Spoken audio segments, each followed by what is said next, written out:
चलो भाई ठीक है। चलो ठीक है, करवाते हैं इसका, कुछ हो जाएगा। अब परसों मिलेगी मुझे लग रहा है, आज तो वो पूरा बंद है आज उनका। मैं कुछ बात किया था तो कल शाम को परसों मिल जाएगी। ठीक है, अभी के लिए तो ये यूज़ कर लो। कंसेप्ट तो लगभग कुछ सेम ही दिए हुए हैं लगभग, अभी के लिए बता दूंगा उसको। ठीक है, चलो चलिए। किसकी बुक थी? ओके ठीक है, लिखना कुछ नहीं, उसको ऐसा कर देना। एक सेकंड रुकेंगे, मैं एक सेकंड चेक कर लूँ, मैंने ही तो गलत भेजा। एक सेकंड बस मैं चेक कर लूँ।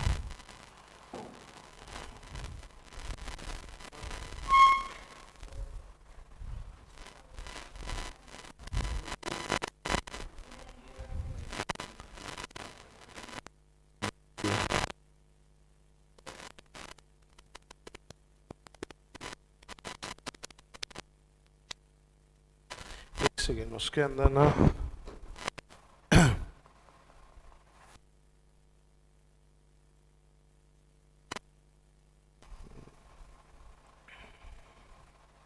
एक बार नीचे सबमिट करना, उसमें ना शायद मुझे ऐसा लग रहा है आधी बुक सही है और आधी वो है, तो फिर आधा आपको ज़्यादा दिक्कत नहीं जाएगी, हो सकता है आज ही मिल जाएगी अगर आधी बुक की गड़बड़ी होगी तो। ठीक है, मुझे लग रहा है क्योंकि भेजते समय मैंने ही गड़बड़ कर दिया है उनको। ठीक है ठीक है, अपन देख लेंगे उसको। ठीक है, चलो अभी जो आप पढ़ोगे मेरे हिसाब से वो आपको मिल जाएगा नोट्स में। पेज नंबर देखो 37 के आसपास है, introduction to sampling.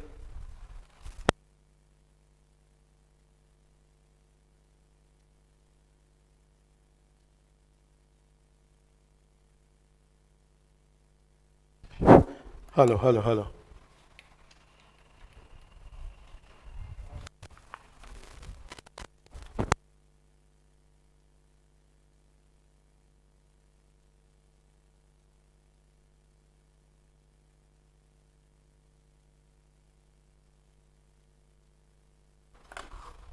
Hello hello hello hello hello.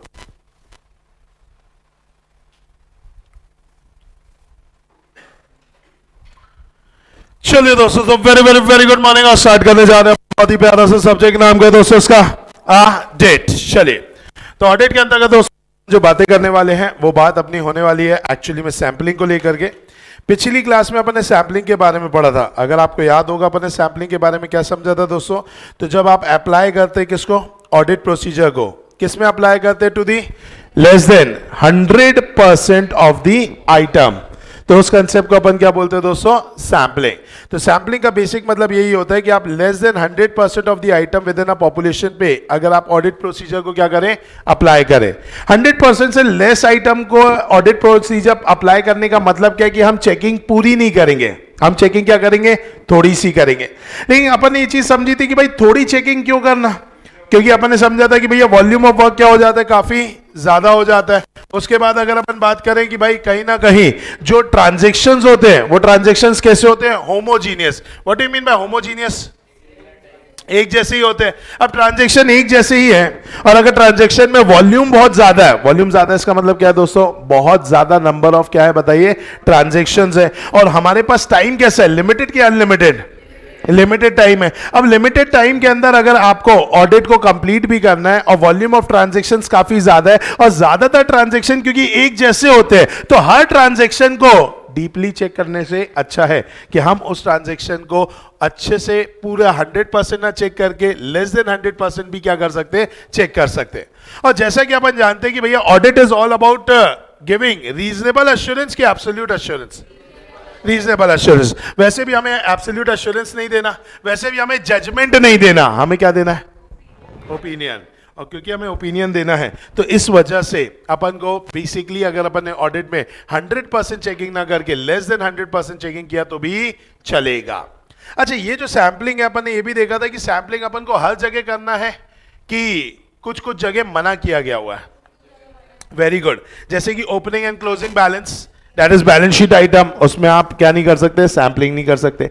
BRS item में आप सैम्पलिंग नहीं कर सकते। सीजनल इंडस्ट्री में आप एनुअल बेसिस पे नहीं कर सकते, ऐसा नहीं है, एनुअल बेसिस पे सैंपलिंग नहीं कर सकते। अच्छा, इसके अलावा अगर ऐसे कोई आइटम है जो कि स्टैट्यूटरी पेमेंट्स है, उन पे सैंपलिंग नहीं कर सकते।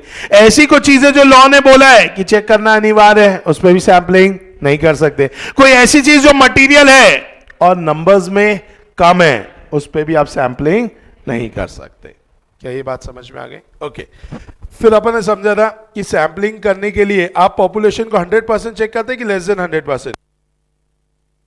तो जो पॉपुलेशन को आप चेक करेंगे वो पॉपुलेशन के अंदर कुछ खास बातें होनी चाहिए, और वो होनी चाहिए 3 बातें। कौन कौन सी 3 बातें देखी थी? कौन कौन सी? कार, याद आ रहा है? पहला कंप्लीटनेस, दूसरा एक्यूरेसी, और तीसरा रिलायबिलिटी। ये 3 पॉइंट्स अपन ने देखे थे। तीनों पॉइंट एक पॉपुलेशन में होंगे तो ही उस पॉपुलेशन में से आप क्या कर सकते हो? सैंपलिंग कर सकते हो। अच्छा, फिर अपन ने एक और चीज समझी थी कि भैया जब आप सैंपलिंग करेंगे तो सैंपलिंग करते समय आपको कुछ बातों का ख्याल रखना पड़ता है, कुछ फैक्टर्स होते हैं जो कि कंसिडर करने पड़ते हैं। और फैक्टर क्या क्या थे? पहला, साइज ऑफ द ऑर्गेनाइजेशन। अगर साइज छोटा होगा तो सैंपलिंग करोगे कि बड़ा होगा? बड़ा होगा। अगर हम बात करें इंटरनल कंट्रोल देखना होगा, इंटरनल कंट्रोल खराब होगा तो सैंपलिंग करोगे कि अच्छा होगा तो सैंपलिंग करो? खराब होगा, अच्छा होगा। फिर reliability of books of accounts, आप कितना बुक्स ऑफ अकाउंट्स पे क्या कर पा रहे हो? विश्वास कर पा रहे हो। अगर बुक्स एंड रिकॉर्ड्स पे आपको विश्वास ज्यादा है तो सैंपलिंग सैंपलिंग सैंपलिंग पूछ रहा हूं, टेस्टिंग नहीं पूछा। सैंपलिंग ज्यादा करेंगे कि कम करेंगे? ज्यादा करेंगे। टेस्टिंग कम करेंगे बट सैंपलिंग तो ज्यादा करेंगे। ओके। टॉलरेबल एरर रेंज, अगर आपकी झेलने की शक्ति ज्यादा है तो आप सैंपलिंग करोगे कि नहीं करोगे? ये बताओ, ज्यादा कम छोड़ो, करोगे कि नहीं करोगे? करेंगे। और अगर झेलने की शक्ति कम है तो सैंपलिंग नहीं करेंगे। डिग्री ऑफ डिजायर्ड कॉन्फिडेंस, आपको कितना कॉन्फिडेंस है वहां पे। अगर आपको कॉन्फिडेंस ज्यादा है तो आप सैंपलिंग करोगे, और कॉन्फिडेंस कम है तो आप सैंपलिंग नहीं करोगे। बताइए, क्या ये सारी बातें याद आ रही है? पक्का? चलिए आइए नेक्स्ट कंसेप्ट की ओर बढ़ रहे हैं दोस्तों। नेक्स्ट कंसेप्ट जो अपन पढ़ना चाहते हैं दोस्तों आज की क्लास में जो स्टार्ट कर रहे हैं वो है test checking versus routine check. Okay, what is test checking दोस्तों, बता सकता है कोई? सैंपलिंग करना, वेरी गुड। जहां पे अपन पूरी चेकिंग करेंगे कि कम चेकिंग करें? कम चेकिंग करेंगे। तो जहां पर अपन कम चेकिंग करेंगे उसे अपन क्या बोलते हैं? Test check. और जहां पे अपन 100% चेकिंग करेंगे उसे अपन क्या बोलेंगे? Routine check. अगर मैं टेस्ट चेकिंग की बात करूं और रूटीन चेकिंग की बात करूं, क्या इन दोनों में अंतर है? यस। किसके अंदर आप फुल ऑन हर एक एक चीज को चेक करोगे? Routine checking. इसके अंदर आप हर चीज चेक करोगे, क्या टोटल सही है कि नहीं, क्या forwarding of the trial balance में जो भी बैलेंसेस हैं वो सब अच्छे से कैरी फॉरवर्ड हुए हैं कि नहीं हुए हैं। वहां पे हर एक एक book, subsidiary book, ledger, journal, हर चीज को क्या करोगे? चेक करोगे। लेकिन टेस्ट चेकिंग में आप क्या इतनी चेकिंग करोगे? नहीं। आप क्या करोगे? Less than 100% of the item in a population. भाई आज अगर आप सैंपलिंग कर रहे हैं तो सैंपलिंग का कुछ पर्पस होगा। पर्पस क्या है? कि हमें सिर्फ क्या देना है? ओपिनियन। ओपिनियन देने के लिए अपन को क्या होना है? रीजनेबली अश्योर, जो कि अपन किसकी दम पे हो सकते हैं बताइए? टेस्ट चेकिंग की दम पे हो सकते हैं। लेकिन रूटीन चेकिंग की बात की जाए तो इसमें आपको बहुत डीप में जाकर के हर चीज को क्या करना पड़ेगा? चेक करना पड़ेगा। अच्छा, इन दोनों चीजों के, रूटीन चेकिंग के भी कुछ फायदे हैं, टेस्ट चेकिंग के भी कुछ फायदे हैं। क्या मैं जान सकता हूं रूटीन चेकिंग का क्या फायदा है? रूटीन चेकिंग का क्या फायदा है? एक्यूरेटली अपन हर चीज को चेक कर पाते हैं तो ओके, कहीं डाउट नहीं रहता, वेरी गुड। और एरर फ्रॉड सारे क्या हो जाते हैं? डिटेक्ट हो जाते हैं, वेरी गुड। और क्या लग रहा है? और क्या फायदा है रूटीन चेकिंग का? ओके, एब्सोल्यूट एश्योरेंस जैसा होता है हालांकि दे नहीं सकते, लेकिन हाँ हम हर एक चीज को क्या कर लेते हैं? चेक कर लेते हैं। ओके, टेस्ट चेकिंग का क्या फायदा है? कम टाइम पे हो जाता है, वेरी गुड, टाइम सेव हो जाता है। फिर हम इसी टाइम को कहां देंगे? दूसरे ऑडिट पे देंगे, और उसकी क्वालिटी ऑफ द ऑडिट क्या रहेगी? अच्छी करेंगे। तो भाई आज अगर बात की जाए तो इसमें फायदा ये है, सेविंग इन टाइम हो जाता है। अगर अपन ने प्रॉपरली टेस्ट चेकिंग कर लिया तो वो हमारे ऑडिट ऑब्जेक्टिव को क्या कर देता है? हेल्पफुल रहता है। ओके, वॉल्यूम ऑफ वर्क क्या हो जाता है? रिड्यूस हो जाता है, and time is available for other audits. क्या ये बात समझ में आई? पक्का? चल नेक्स्ट क्या है रूटीन चेकिंग में? Checking of posting and ledger. Arithmetical accuracy can be checked. What is this arithmetical accuracy can be checked? Calculation. Trial balance telling is facilitated. Easy detection of error and fraud. What is this easy detection of error and fraud? Frauds को अपन आसानी से क्या कर पाते हैं, detect कर पाते हैं. And last but not least delegation of audit work to junior staff.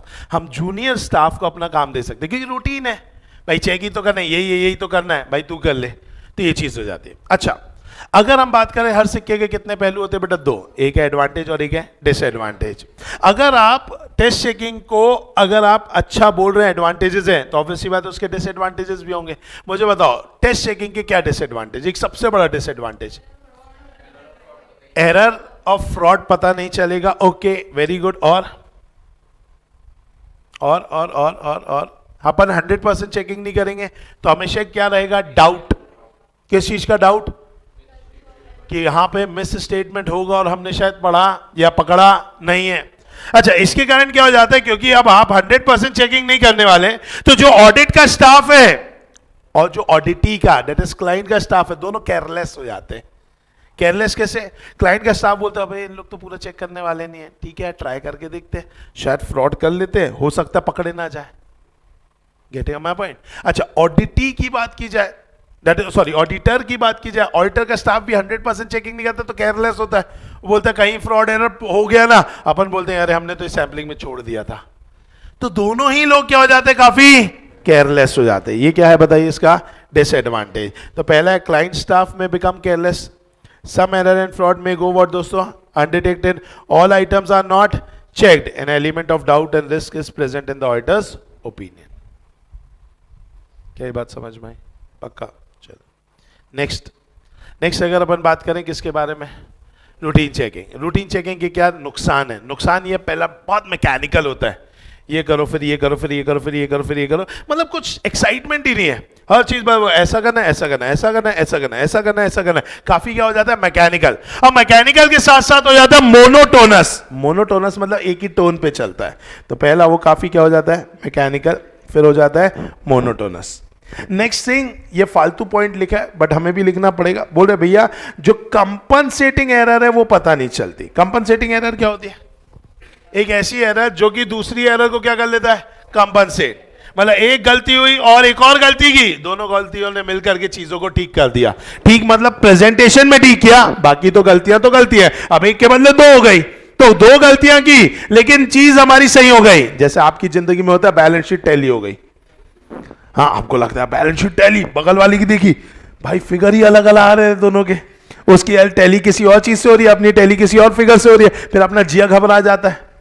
Yes और नो, यस. तो वो कौन सी एरर आपने किया बेटा, कंपनसेटिंग एरर. कि भैया वो एरर हुई, बैलेंस शीट टैली हो गई लेकिन एक्चुअली में वहां पे क्या रह गई, एरर रह गई. तो वो हो जाती है कंपनसेटिंग एरर, जो कि आपको लाइट में आती नहीं है. तो देयर आर टू डिफरेंस बेटा. पहला पन्ने पढ़ लिया, sorry there are two things. पहला पन्ने पढ़ा टेस्ट चेकिंग, दूसरा पन्ने क्या पढ़ा बताइए, रूटीन चेकिंग. जल्दी से मुझे बताएंगे किसके अंतर्गत आपका टाइम बचता है, टेस्ट चेकिंग. किसके अंतर्गत थोड़ा मोनोटोनसी आती है, रूटीन चेकिंग. किसके अंतर्गत आप एक एक फिगर्स को चेक करते हो, रूटीन चेकिंग. किसमें आप less than 100% of the item को चेक करते हो, टेस्ट चेकिंग. किसके अंतर्गत आपका ऑडिटर का जो ओवरऑल ऑब्जेक्टिव है वो अचीव हो सकता है, टेस्ट चेकिंग. और किसमें तो होता ही होता है, रूटीन चेकिंग. किसके अंतर्गत काफी मैकेनिकल काम होता है, रूटीन चेकिंग. किसके अंदर डाउट रहता है कि कुछ मिस स्टेटमेंट रह गया होगा, टेस्ट चेकिंग. किसके अंतर्गत आप सारे एरर्स को नहीं पकड़ पाते हो, टेस्ट चेकिंग. किसके अंदर आपको हमेशा एक डाउट ही रहेगा कि भाई सारे एरर्स नहीं पकड़े हैं,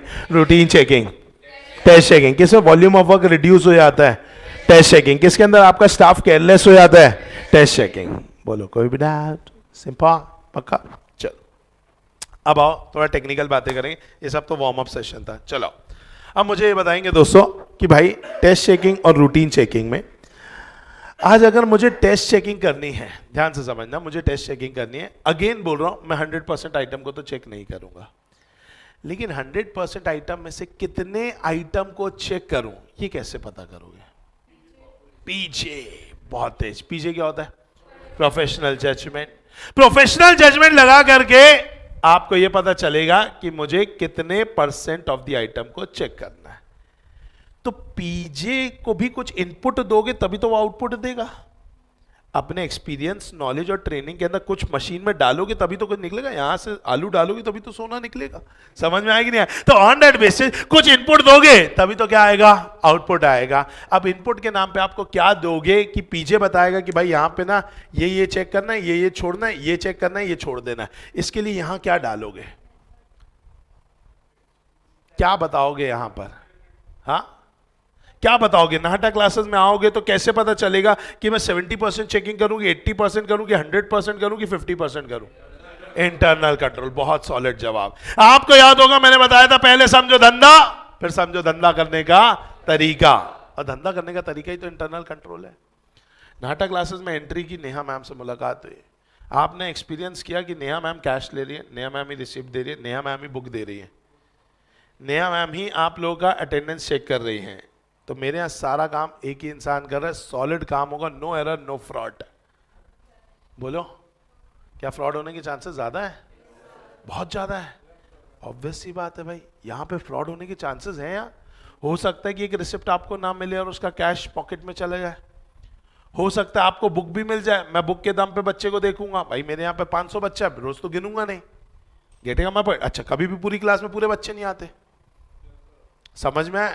तो ऑब्वियस सी बात है, ये भी दिन देखने को नहीं मिलेगा कि पूरे 500 बच्चे एक साथ क्लास में बैठे हो। 499 होंगे, 498 होंगे, 450 होंगे, 400 होंगे। तो ऑब्वियस सी बात है हर दिन मैं चेक भी नहीं कर सकता। और क्योंकि मैम सारे काम करती है तो चांसेस आर वेरी मच कि वहां पे क्या हो सकता है, फ्रॉड हो सकता है। ये बात जाके बोल मत देना तुम लोग छिछोरो, ठीक है? आए तो अगर अपन बात करें तो भाई यहाँ पे फ्रॉड हो सकता है। तो आप मुझे बताइए, बीइंग एन ऑडिटर, आप यहाँ पे चेकिंग ज्यादा करोगे कम करोगे? ज्यादा करेंगे। इसी के बदले डीमार्ट में जाओगे जहां पे एक इंसान बिल बनाता है, एक इंसान कैश लेता है, एक इंसान पैक करता है, एक इंसान उसकी चेकिंग करता है। मुझे बताइए वहां का इंटरनल कंट्रोल अच्छा है खराब है? अच्छा है। वहां पे चेकिंग कम करेंगे बॉस। वहां पर कोई इंसान बिना बिलिंग कराए डब्बा इधर से उधर नहीं कर सकता। अगर क्लोजिंग स्टॉक में एक डब्बा देख रहा है, हो सकता है वो उस जगह पर नहीं रखा है, शेल्फ में नहीं रखा, लेकिन हाँ पूरे डीमार्ट में कहीं ना कहीं रखा हुआ है। मतलब वो क्लोजिंग स्टॉक में देखने वाली हर एक चीज किसके अंदर है बताइए? डीमार्ट के अंदर है। क्योंकि भाई वहां पर आज इतना टाइट का इंटरनल कंट्रोल है। तो आज अगर हम बात करें तो डीमार्ट के अंदर हमें सेल्स में इतना घुस के चेक करने की जरूरत नहीं है, क्योंकि वैसे भी वहां पे वॉल्यूम ऑफ ट्रांजैक्शन बहुत ही ज्यादा है। डीमार्ट में तुमको लाइन पे लगना पड़ता है, याद है कि नहीं है? तो आप समझ रहे हो कि कितना लंबा लाइन लगता ही लगता है वहां पर। तो on that basis volume of transaction are so high and you don't have to check full. और आपका पीजे यहां पे बोलेगा भाई 10% चेक करते हैं, बाकी छोड़ देते। लेकिन नाटा क्लासेस में साइज ऑफ द ऑर्गेनाइजेशन छोटा होने के बावजूद भी आप बोलते नहीं मैं यहां पे पूरा चेक करूंगा, क्योंकि यहां पे फ्रॉड होने की गुंजाइश ज्यादा है। तो पहले क्या समझना है? धंधा। फिर समझना है धंधा करने का तरीका। मतलब आपको क्या करना पड़ेगा? आपको सबसे पहले करना होगा इंटरनल कंट्रोल की स्टडी। इसी कंसेप्ट को एक और नाम से बोलते हैं ऑडिट इन डेप्थ। क्या बोलते हैं? Audit in depth. किसी भी काम का इंटरनल कंट्रोल पहले समझो। सर आपने बताया तो था मैं एक बार इंटरनल कंट्रोल। यस, किसी बच्चे को याद है मैंने किसका इंटरनल कंट्रोल बताया था? याद है किसी को? Very good. अपन ने देखा था प्रोडक्शन, रॉ मटेरियल, इसका। इन शॉर्ट मैंने आपको बताया था परचेजेस का। किसका बताया था बेटा? परचेजेस का। ऐसा कुछ डायग्राम याद आ रहा है? यस। अब आप अगर इधर देखेंगे तो मैंने आपको बताया था कि भाई प्रोडक्शन मैनेजर है, प्रोडक्शन मैनेजर के पास माल खत्म हो गया, तुरंत फोन करेगा किसको? स्टोर मैनेजर को। स्टोर मैनेजर माल भेज देगा। अब स्टोर मैनेजर किसको फोन करेगा? परचेज मैनेजर को। परचेज मैनेजर फोन करेगा, कोटेशन के लिए मंगाएगा। कोटेशन आएंगे, कोटेशन के दम पर वो चेक करते हैं हमें किसको देना है, और किसको देने के बाद फिर वहां से माल आता है। माल जो है भाई पहले वॉचमैन चेक करता है, फिर अंदर स्टोर मैनेजर चेक करता है, फिर क्वालिटी कंट्रोल चेक होती है, उसके बाद माल रिटर्न होता है। रिटर्न होने के बाद एक फाइनल इनवॉइस आता है जो कि फिर वापस से अकाउंट्स डिपार्टमेंट में पेमेंट को रिलीज करता है, और फिर लास्ट में पूरी वर्किंग होती है। क्या आपको याद है ये सारी चीजें? तो ये जो इंटरनल कंट्रोल सिस्टम है, इस इंटरनल कंट्रोल सिस्टम में जो इतना प्यारा बना है, जो कि मैंने बहुत डिटेल में आपको समझा चुका है, इसलिए मैं वापस से नहीं समझा रहा हूं। तो इस इंटरनल कंट्रोल सिस्टम में आपने क्या करना पड़ेगा? इन डेप्थ जाकर के चेक करना पड़ेगा। इस एक इंटरनल कंट्रोल सिस्टम के अंदर ना जाने कितनी अथॉरिटीज है, ना जाने कितने डॉक्यूमेंट्स हैं। हर एक डॉक्यूमेंट, हर एक अथॉरिटी को आपको क्या करना पड़ेगा? चेक करना पड़ेगा। इसको चेक करने का लगा कि हाँ इसको लगा डाला लाइव झिंगा लाला, तो आप क्या बोलोगे? भाई मेरे को ज्यादा चेकिंग करने की जरूरत नहीं है, क्योंकि सिस्टम इतना अच्छा है कि भाई ऑन दैट बेसिस मैं 100% चेकिंग नहीं भी करूंगा तो भी मैं क्या दे पाऊंगा? Reasonable assurance. क्या ये बात समझ में आई? पक्का अच्छे से। सर हम क्या चेक करेंगे? बेटा आप मुझे बताइए, जब प्रोडक्शन मैनेजर स्टोर मैनेजर को करेगा तो क्या व्हाट्सएप करेगा माल भेज दे? नहीं, यहां से क्या जाएगा? Good request note. क्या जाएगा? Good request note. अब ये गुड रिक्वेस्ट नोट में कुछ खास बातें देखने की। पहला, वो प्री प्रिंटेड होना चाहिए, प्री नंबर्ड होना चाहिए, सीरियल वाइज होना चाहिए।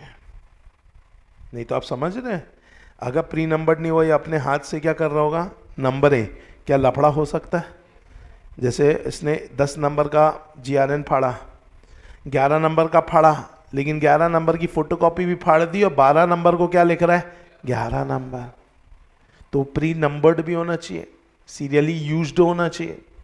उसके बाद जब ये वेयरहाउस वाला अगर माल भेज रहा है तो सिर्फ माल ना भेजे, माल के साथ साथ भाई ये भी भेजे कि हाँ मैंने तुम्हें गुड्स को क्या किया, भेजा, और वो जो वहां पर बैठा प्रोडक्शन मैनेजर है वो उसको साइन करके वापस क्या करेगा? भेजेगा कि भैया सामने वाले ने गुड्स को क्या कर दिया? रिसीव कर लिया। नहीं तो कल के दिन ब्लेम गेम।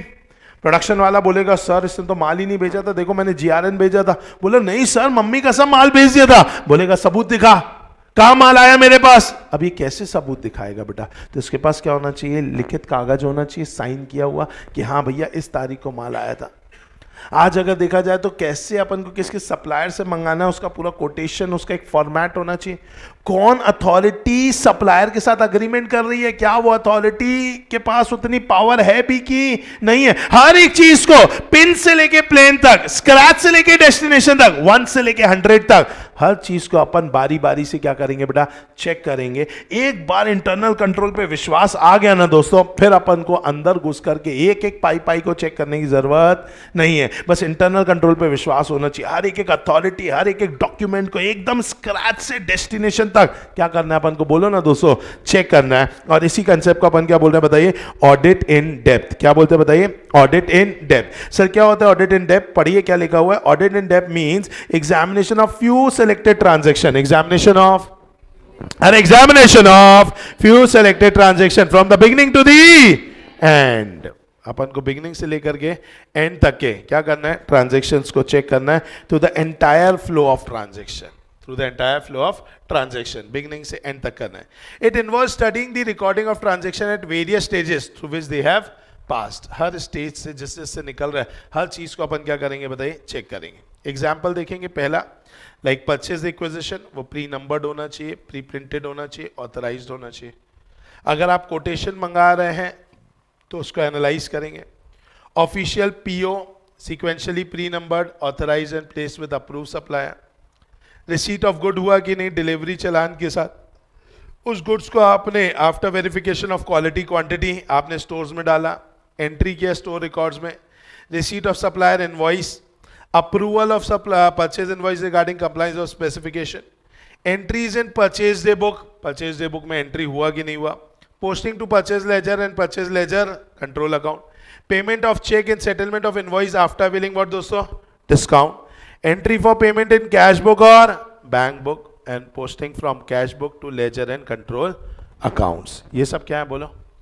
ये सब हमारे इंटरनल कंट्रोल का प्रोसीजर है। किसका? परचेज का। परचेज ऑफ गुड्स को लेकर के इतनी चीजें जो आपको देखनी पड़ेगी। अगर ये सब चीजें बहुत अच्छे से अवेलेबल हैं तो अपन क्या बोल सकते हैं? हमें डीपली चेक करना है कि नहीं करना?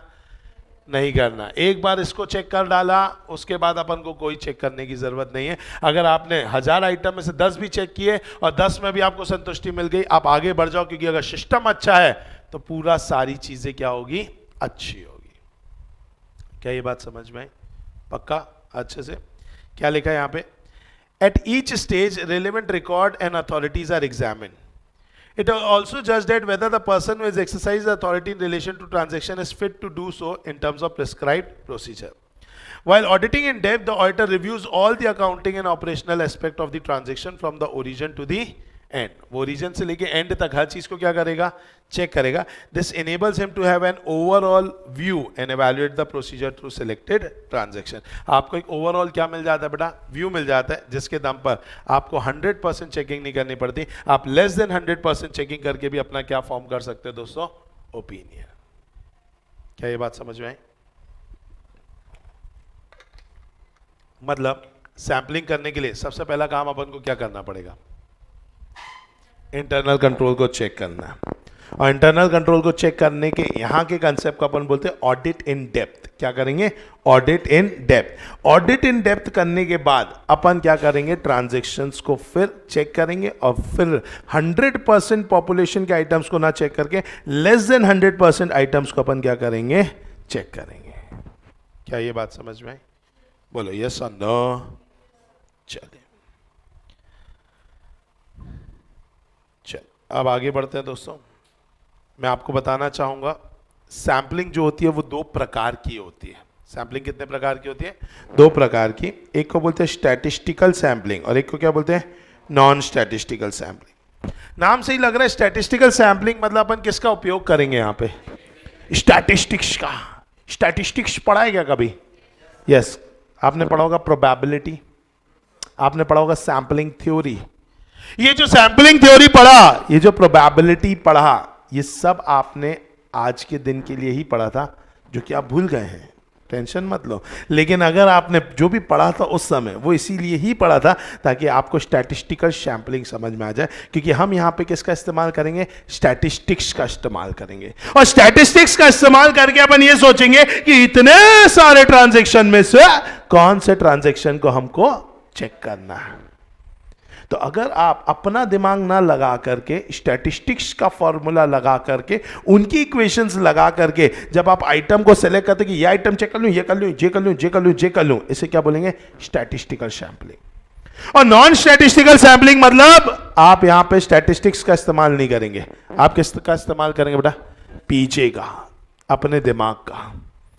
आपका दिमाग बोलेगा ये आइटम उठा ले, चेक कर ले, ये आइटम उठा ले, चेक कर ले, ये आइटम उठा ले, चेक कर ले, ये आइटम उठा ले, चेक कर ले। इसे अपन क्या बोलेंगे?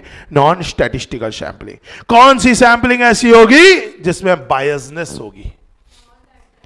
सुनाई नहीं दे रहा मेरे को। Non statistical sampling. Very good दोस्तों। नॉन स्टैटिस्टिकल सैंपलिंग ऐसी होगी जिसमें भेदभाव होगा, जिसमें बायसनेस होगी। और आपको पता है भेदभाव, कोई कोई भेदभाव अच्छे भी होते हैं, कोई कोई भेदभाव बुरे भी होते हैं। ऑब्वियस सी बात है। आप लोग के बीच में भी जो अच्छे मार्क्स लाएगा उसको AIR का टैग मिलता है, जो अच्छे मार्क्स नहीं लाता उसे नॉर्मल CA का टैग मिलता है। तो भेदभाव तो हो रहा है, बट ये अच्छे के लिए हो रहा है। ऑब्वियस सी बात है। तो यहाँ पर अगर भेदभाव मैंने वर्ड यूज किया है तो ऐसा नहीं समझ, नहीं तो नेगेटिव है, ये पॉजिटिव भी होगा। आज ऑडिटर के पास क्या है? पीजे। वो अपना पीजे लगा के देखेगा, अरे यहाँ गड़बड़ी ज्यादा है, मैं ज्यादा चेक करूंगा, ये आइटम को भी उठाऊंगा, इसको भी उठाऊंगा, इसको भी उठाऊंगा, क्योंकि यहाँ रोमम ज्यादा है। नेहा मैम के पास जा करके जब आपने बोला सर हम आपके यहाँ पे ज़्यादा चेकिंग करेंगे, चलो 100% नहीं करोगे, 80% करोगे, तो 80% में भी कौन सी चीज़ की चेकिंग ज़्यादा करोगे? कैश रिसीट की बैंक रिसीट? बोलो। Bank receipt. Cash receipt. दिमाग से बोला ना, स्टैटिस्टिकल से नहीं बोला। आप बोले साहब कैश ट्रांजेक्शन जितने होंगे ना उसको हम जम के चेक करेंगे। आप क्या? क्योंकि यही लफड़ा होता है। बैंक में तो पैसा जाना था, वो तो चला गया, वो तो गड़बड़ी होने का स्कोप ही नहीं है। मेन लफड़ा कहां होगा? कैश में। सर हम कैश में चेकिंग ज्यादा करेंगे। उसके अंदर भी कोई भी नॉर्मल बिजनेस हाउस में, मुझे बताओ, कोई भी नॉर्मल बिजनेस हाउस में चेकिंग जनवरी फरवरी इन महीनों में ज्यादा करोगे कि मार्च में ज्यादा करोगे? बताओ, मार्च में ज्यादा करोगे कि जनवरी फरवरी दिसंबर अक्टूबर नवंबर? किस में ज्यादा करोगे? मार्च में ज्यादा करोगे। क्यों मार्च में ज्यादा करोगे बॉस? ईयर एंडिंग है तो क्या होगा? क्या ऐसा हो सकता है कि मार्च की चीजें अप्रैल में चले आए या अप्रैल की चीजें? क्या ऐसा नहीं चलता? नहीं गया अपना? नहीं चलता बॉस, ये अकाउंटिंग ईयर बदल जाते हैं। जनवरी की चीज फरवरी में आ जाए कोई तकलीफ नहीं, फरवरी की चीज मार्च में चले आए कोई तकलीफ नहीं, लेकिन मार्च की चीज अप्रैल में नहीं जानी चाहिए। इसी से तो पूरा टर्नओवर मैनेज होता है। इस बार अगर मेरा टर्नओवर ज्यादा आया, मैं मैनेज नहीं कर पाया, सारा काम बैंक में ही हो गया, तब मैं सोचता हूँ अरे यार इस बार तो 2 करोड़ का टर्नओवर हो गया यार, बैंकर ही ज्यादा हो गया। अभी मोदी जी को देना पड़ेगा 30% प्लस 18%, 48% मोदी जी ले आ लेंगे। मतलब 2 करोड़ में से 1 करोड़ तो मोदी जी ले आ लेंगे। भाई अपन को नहीं करना, तो इस बार मार्च में जो पैसा आने वाला है वो सारा पैसा कहाँ ट्रांसफर कर देंगे बताइए? अप्रैल में 2 करोड़ को ऑटोमेटिकली 1.5 करोड़ कर देंगे। 2 करोड़ को 1 करोड़ 80 लाख पे ला देंगे। अरे 20 लाख भी बचा लिए, काफी है बॉस। तो ऑन दैट बेसिस अपन ऐसा नहीं करें कि अकाउंटिंग गड़बड़ कर रहे हैं, मतलब गलत कर रहे हैं, नहीं दिखाएंगे, लेकिन तुम अलग अकाउंटिंग ईयर में दिखा रहे हो, वो भी तो गलत है। क्योंकि तुम यहाँ का टैक्स बचा रहे हो सकता है वहां तुम्हारी इनकम इतना ना हो तो सब सेट हो जाएगा। तो इसीलिए भाई यही वाला काम कौन कर सकता है?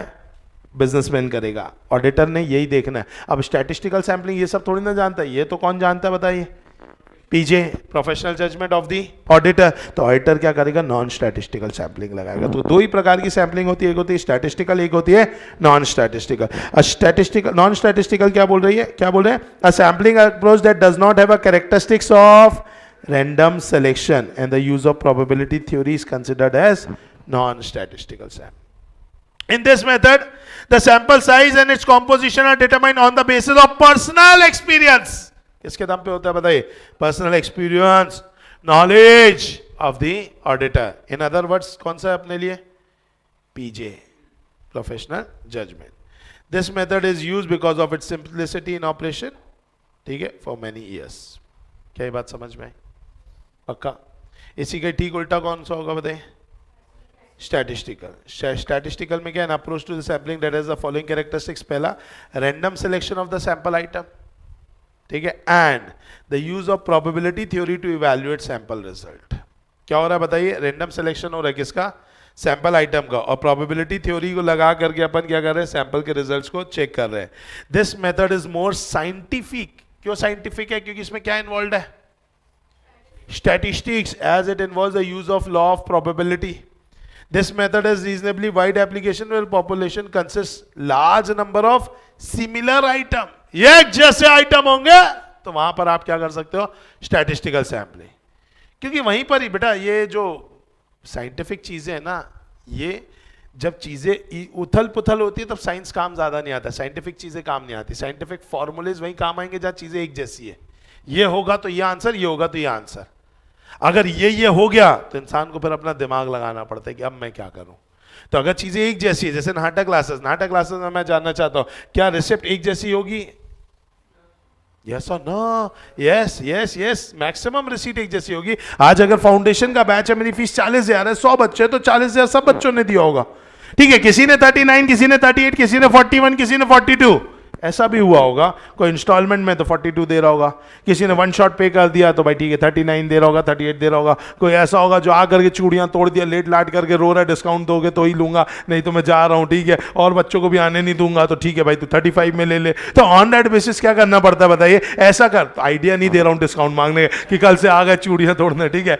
तो ऑन दैट बेसिस अगर मान लीजिए तो भाई कुछ भी ऊपर नीचे हो सकती है फीस, लेकिन क्या होगी, 1000, 2000, 3000, 4000, सिंपल है। लेकिन मैक्सिमम बच्चों की फीस तो क्या होने वाली है, सेम होने वाली है। तो अगर अपन बात करें दोस्तों ऐसे केस में, तो अपन को यहां पे क्या लगाना चाहिए बताइए, स्टैटिस्टिकल सैंपलिंग।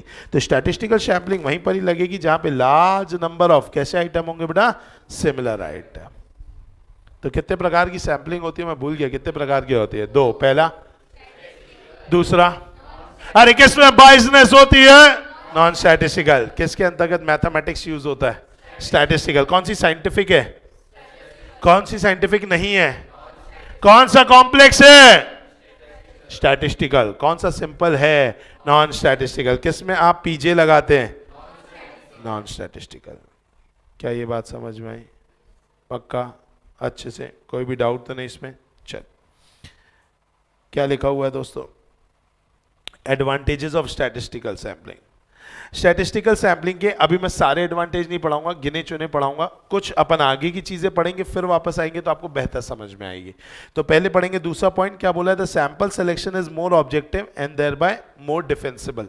थोड़ा ज्यादा ऑब्जेक्टिवली आप सैंपल को निकाल पाते हैं, क्योंकि पूरे कैलकुलेशन से निकलते हैं। आपको पता है जितने बड़े बड़े बिग 4s हैं, बिग 10s हैं, ये लोग क्या लगता है आपको ऑडिट, ये लोग कागज पत्तल में करते होंगे ना ऑडिट, पेन पेंसिल लेकर के, नो, इनके आर्टिकल के पास भी लैपटॉप है। समझ में आ रहा है, इनके आर्टिकल के पास भी लैपटॉप है जो फर्म ने दिया है, और उस लैपटॉप के अंतर्गत फेसबुक और ये सब नहीं खुलता है, उनका अलग से ऑपरेटिंग सिस्टम होता है, और उस ऑपरेटिंग सिस्टम के साथ अटैच एक सॉफ्टवेयर होता है जिसे अपन बोलते हैं ऑडिटिंग सॉफ्टवेयर। ये लोग अपना पूरा काम उस ऑडिटिंग सॉफ्टवेयर पे करते हैं। तो पता है ये लोग क्या करते हैं, ध्यान से समझना, ये लोग क्या करते हैं, अगर इतना बड़ा सैंपल है आज देखते हैं, तो ये लोग कनेक्ट करते हैं अपने आप को किससे, अपने क्लाइंट के सिस्टम से। क्लाइंट के सिस्टम से पूरा आ जाता है डेटा कि सेल्स का डेटा कितना हुआ, अपने आप ये सॉफ्टवेयर स्टडी कर लेता है, कौन से महीने में सेल ज्यादा हुई, कौन से महीने में सेल कम हुई, कौन से महीने में जो सेल है वो अगर मान लीजिए क्रेडिट में ज्यादा हुई, कैश में ज्यादा हुई, बैंक में ज्यादा हुई, कौन से महीने में जो सेल है उसमें कौन से ऐसे थे जिसमें फिगर्स बड़े बड़े थे, जैसे ज्वेलरी हाउस, बड़े बड़े फिगर्स की सेल कब होगी? हर दिन होगी क्या? नहीं। जब क्या होगी? धनतेरस। जब क्या होगा? शादी का, ब्याह का मामला, तब लोग 20-20 लाख रुपए के एक साथ क्या ले लेते? ज्वेलरी ले लेते, 20 लाख 30 लाख। ऐसे आज आपकी मम्मी का मन कर रहा है कि लेने जाना है ज्वेलरी, तो ठीक है, क्या लेंगे? ज्यादा से ज्यादा 25 या 30 हजार लाख रुपए। लेकिन अगर शादी का मौका आता है तब ज्वेलरी, भाई नेकलेसेस वगैरह ही देखे जाए 5-6 लाख के आ जाते हैं। तो ऐसे जगह पर, ऐसे टाइम के ऊपर अगर अपन बात करें, जब दिवाली का मौका हो, जब बेसिकली आपका शादी ब्याह का मौका हो, तब यहाँ पे मटेरियल सेल ज्यादा होगी। तो इसका मतलब क्या समझ में आ रहा है? जब सैंपलिंग उठानी होगी तब कहाँ की उठानी होगी?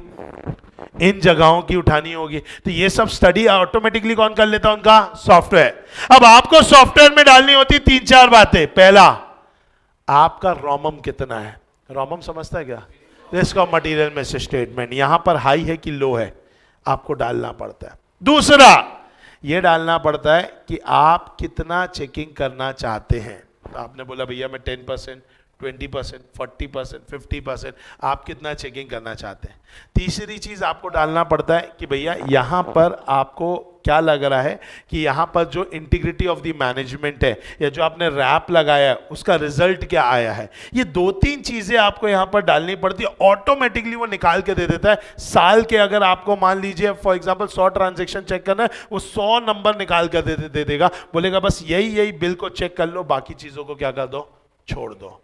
अब आप मुझे बताइए, जो फॉर्मूला, ये जो इसने कंप्यूटर ने निकाल करके दिया है, क्या कंप्यूटर ने दिमाग से निकाला है कि फॉर्मूले से निकाला है? फॉर्मूले से। तो ये काफी साइंटिफिक है।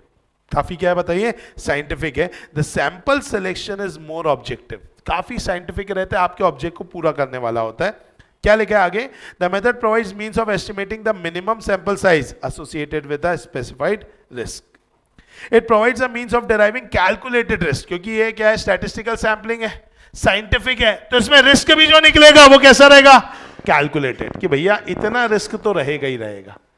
समझ में? इतना रिस्क तो पक्का है रहेगा, क्योंकि आप पूरी चेकिंग नहीं कर रहे हो। देखो 100% तो आप चेक नहीं कर रहे हो, तो रिस्क तो रहेगा। तो कितना रिस्क है इतनी चीजों को चेक करने का, वो भी आपको कैलकुलेट करके वो क्या कर देगा बताइए? बता देगा। It may provide a better description of large mass of data than a complete examination of all data, since non-sampling error and clerical mistakes are not as large. बोल रहे भैया आप इसको लगाएंगे अगर लार्ज नंबर ऑफ डेटा में, तो भी आपको अच्छा रिजल्ट दे देगा। आपको 100% चेकिंग करने की जरूरत नहीं है, क्योंकि भाई यहां पर आपको सिर्फ ऊपर से ही मेनली चेक करना है, क्योंकि आपने एक बार क्या चेक कर चुका है? Internal control system. अगर इंटरनल कंट्रोल सिस्टम से आपको अगर लग रहा है कि हाँ चीजें सही हैं, तो फिर आपको कम ही चेक करना है। और जनरली क्लैरिकल एरर या फिर मान लीजिए कैलकुलेशन एरर तो होती नहीं है, जो भी होगा वो फ्रॉड ही होगा। तो भैया वैसे भी फ्रॉड जिसने किया उसने बहुत प्लान्ड वे पे किया होगा। तो इसीलिए इस टाइप के कंसेप्ट को भी लगाया जाए लार्ज मास ऑफ डेटा में, तो भी डरने की जरूरत नहीं है। लाखों करोड़ों के डेटा में भी लगाओगे और छोटा सा भी चेक करके बाहर निकलना चाहो तो निकल सकते हो, with the help of using what दोस्तों? Statistical sampling. क्या ये बात समझ में आई? पक्का? अच्छे से। तो ये एडवांटेजेस को हम एक बार और पढ़ने के लिए वापस आएंगे, अभी जस्ट मैंने आपको ऐसे ही समझा दिया, ठीक है। चलिए, तो मैं जानना चाहता हूँ कितने प्रकार की सैम्पलिंग होती है? मैं भूल गया। 2। पहली कौन सी होती है? स्टैटिस्टिकल। और दूसरी कौन सी होती है? Non statistical. क्या यहाँ तक समझ में आ गया? पक्का? अच्छे से। चलो, अब जो मैं पढ़ाने वाला हूँ वो थोड़ा ध्यान से समझना। मैं पढ़ाने वाला हूँ मेथड्स, कि अगर आपको सैम्पलिंग करने होंगे तो उसके क्या मेथड है। भाई अगर आप सैंपलिंग करते हैं तो उसके कुछ मेथड्स होते हैं। तो साहब क्या मेथड्स होते हैं सैंपलिंग करने के? तो सैंपलिंग करने के कुल मिलाकर के 5 मेथड है। कौन कौन से बताइए? 5। पहला कौन सा है? Random, systematic, monetary, hazard, block. कौन कौन से बताइए? Random, systematic, monetary, hazard, block. कौन कौन से? Random, systematic, monetary, hazard, block. कौन कौन से? Random, systematic, monetary, hazard, block. समझ में आ गया? आइए, इसमें पहले अपन पढ़ेंगे कौन सा? रैंडम। What is random? कुछ भी को अपन क्या बोलते हैं बताइए? रैंडम। रैंडम मतलब भाई मैं कोई भी उठा सकता हूं। अब जब मैं कोई भी उठा सकता हूं, जैसे मैं अभी बोलने वाला हूं, मैं किसी भी से भी सवाल पूछ लूंगा, कि सबका जिया धक धक करने लग जाता है। सभी का कहता है कि किसी 1-2 का कहता है? सभी का कहता है। क्यों? क्योंकि सभी के इक्वल चांसेस है सिलेक्शन के। तो रैंडम सिलेक्शन मतलब भाई ऐसा सिलेक्शन जहां पर सभी यूनिट के इक्वल चांसेस होंगे। किसके? सिलेक्शन के। क्या ये बात समझ में आई आपको? उसे अपन क्या बोलेंगे? Random sampling. अब रैंडम सैम्पलिंग भी ना दो केसेस होते हैं। अच्छा, पहले तो मैं ये जानना चाहता हूं रैंडम सैम्पलिंग कहां यूज होता होगा। आप मुझे जवाब दें, कहां पे यूज करेंगे अपन रैंडम सैम्पलिंग को? जब जब जब जब जब जब होमोजीनियस आइटम होगा कि हेट्रोजीनियस आइटम? Homogeneous item. क्यों होमोजीनियस आइटम में करेंगे? हाँ, एक जैसे हैं तो इसीलिए उन पर चेक करने में हमें कोई दिक्कत नहीं है। तो अगर अपन बात करें दोस्तों तो होमोजीनियस आइटम पर आप क्या लगा सकते हैं बताइए? रैंडम सैम्पलिंग लगा सकते हैं। क्या ये बात समझ में? अच्छा, जैसे कि अगर मैं बात करूं दोस्तों तो रैंडम सैम्पलिंग में भी अगर हम बात करें तो दो प्रकार की होती है। एक होती है सिंपल रैंडम सैम्पलिंग और एक होती है स्ट्रैटिफाइड रैंडम सैम्पलिंग। एक क्या होती है बोलो? सिंपल रैंडम सैम्पलिंग और एक होती है stratified random sampling. Sir what is the simple and stratified? ध्यान से समझेंगे दोस्तों।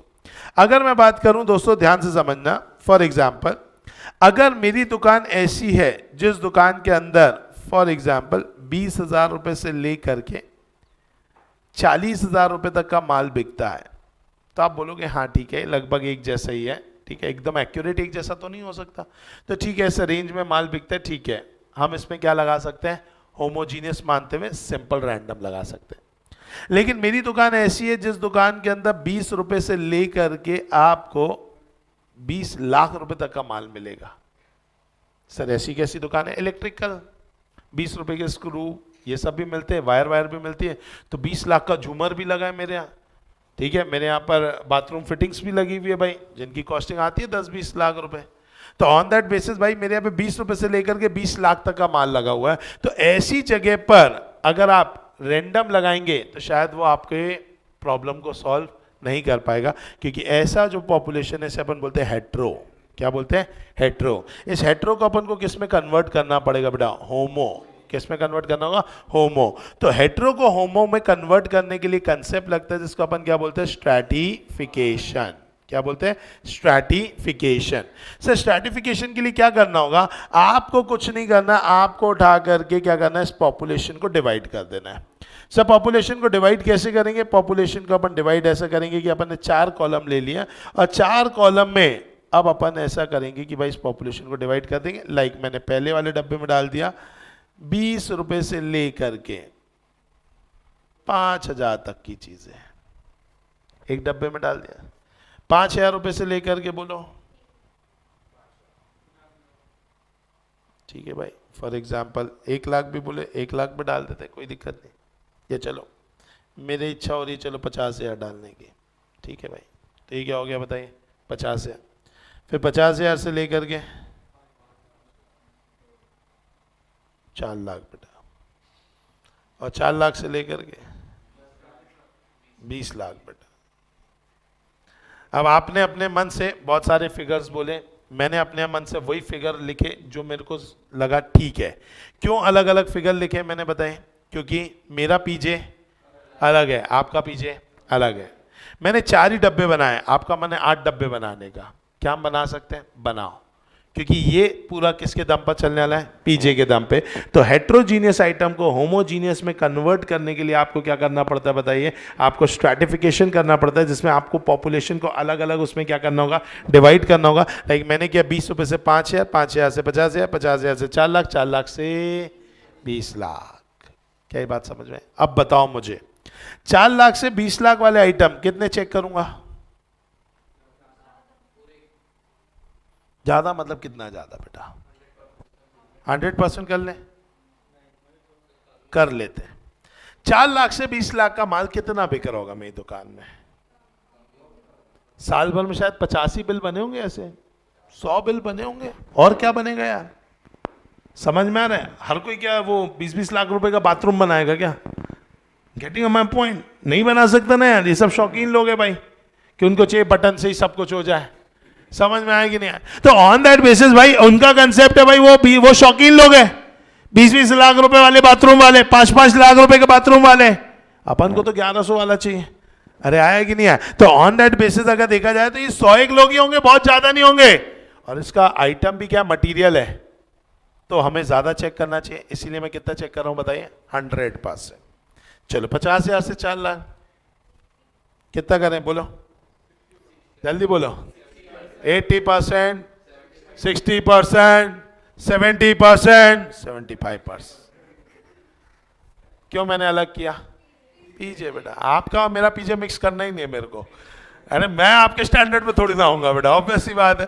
तो ऑन दैट बेसिस अगर देखा जाए तो भाई ये हो गया।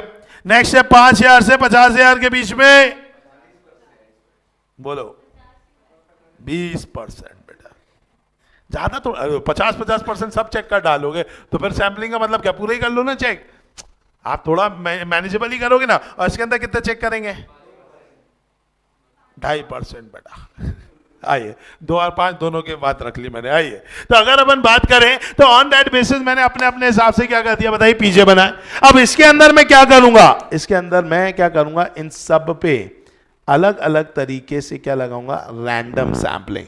तो स्ट्रैटिफाइड रैंडम सैंपलिंग में हेटेरो से होमो में कन्वर्ट करके फिर मैं क्या लगाऊंगा, रैंडम सैंपलिंग। और रैंडम सैंपलिंग का मतलब क्या है कि each unit in a population has got a equal chance of selection, सभी का इक्वल चांस है सिलेक्ट होने का।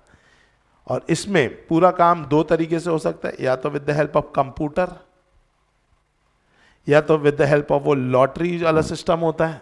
अरे लॉट सिस्टम, लॉटरी, आपने कागज जोड़ा है, जिसका नाम आया उसी को आपने फंसा दिया। या फिर आप विद द हेल्प ऑफ क्या कर सकते हो, पीजे, कि भैया अपन को ये आइटम चेक करना है, बाकी सब छोड़ देना है।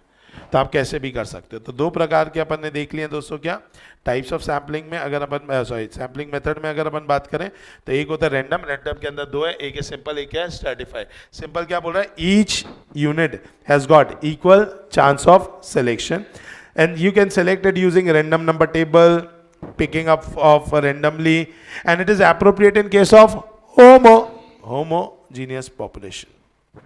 Stratified, it is divided into different strata on the basis of location, volume, amount.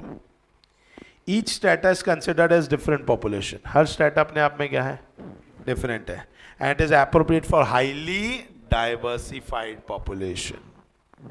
क्या ये बात समझ में पक्का? चलिए next, systematic sampling. What is the systematic? System से चल रहा है, बहुत तेज बेटा। आइए तो सिस्टमैटिक मतलब सिस्टम से चल रहा है। सर सिस्टम से चल रहा है मतलब कोई भी काम होता है ना जिसका पहले से ही चीजें फिक्स्ड है। जैसे बचपन में टीचर क्लास में बुक रीडिंग कराती थी, वो बच्चे से चालू करेंगे बेटा, ये पहला पैराग्राफ, दूसरा पैराग्राफ, तीसरा पैराग्राफ, चौथा पैराग्राफ। लास्ट वाले को बच्चे को पता है अपना आने ही नहीं वाला है, क्योंकि अब तब तक के तो घंटी बज जाएगी, वो पूरा गिन लेता है कितने पैराग्राफ। मैं 40वां बच्चा, पैराग्राफ तब तक पहुंच ही नहीं पाएगा। तो ऑन दैट बेसिस अगर अपन बात करें तो भाई जब आप एक सिस्टम बना देते हैं कि ये चेक करेंगे, फिर ये चेक करेंगे, फिर ये चेक करेंगे, फिर ये चेक करेंगे, और ये सिस्टमैटिक रहता है। सिस्टमैटिक रहता है मतलब इसमें एक फिक्स्ड इंटरवल रहता है। क्या रहता है बताइए? फिक्स्ड इंटरवल रहता है। सर ये कैसे निकालते हैं? जैसे कि मान लो आपके यहाँ पे आइटम है 5,000 और आप बोलते हैं साहब मैं चेक करूंगा सिर्फ 50। कितने चेक करूंगा बताइए? 50। तो कितना हो गया? 100। हर 100वां आइटम मैं चेक करूंगा। इंटरवल बना दिया। पहला चेक करेंगे फर्स्ट, फिर चेक करेंगे 101, फिर चेक करेंगे 301, 401, 501, 601, 701, 801, ऐसा करते करते चलते जाएंगे। ये क्या हो गया? सिस्टमैटिक। अब इस सिस्टमैटिक में एक दिक्कत है। क्या दिक्कत है?